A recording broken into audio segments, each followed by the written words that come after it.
tayo mamitas ng sili.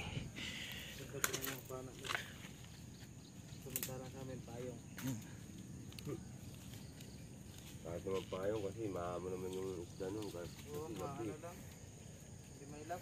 Dami oh. Daming pitasin. Lalaki oh.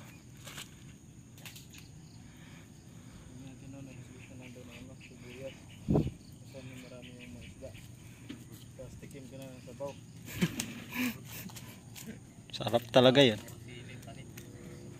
Sabaw talaga yun. Pwede daw ako magtanim doon ka dyan eh.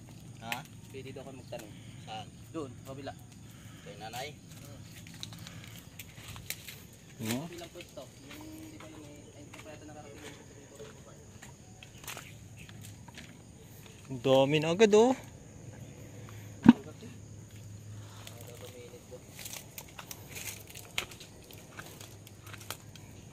May naririnig akong kambing doon nakaraan ah. Yung nanguha ako ng kawayan doon banda. Meron mga kambing dyan. Kanino yun? Dito yun, sa may Bisaya, yung pagkatabaw. Oo. Lilitsunin. Kamalan mong barilin. Lilitsunin ko sana eh. Ay, hindi pinagalitan ko dati. Nakatanga ko di umiibig. Parang di umiibig. Nakatingin lang.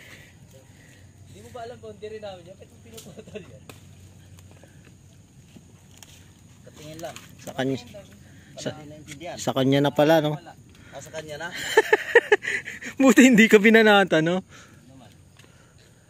Sabi siguro. Yung gunting kasi namimita sa kanya, siniksik ka pare dito, bukol eh. Siyempre mahirap manita ka na. Oo. Tagubatan ka, tapos wala ka kawaring. Wala kang kabackup din eh. Yan ang daming gaganda. Yung lang yung pinabukol, wala kita. Nakala siguro may baril. Tuloy. Hoy ka, sarap talaga mamitas. Lalaban ka ba? Hindi pala takot sa baril. Diyan ba yung kalabasa na eh? Ay, ito. Ayun pa oh, malaki na. Likod.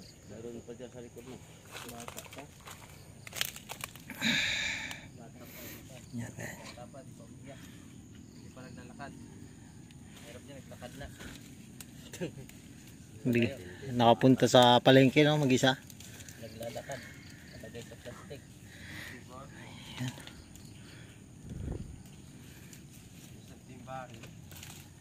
Eh ganyan talaga to pag masipag lang. Marami kang ano yan. Ha? Yan. Oo,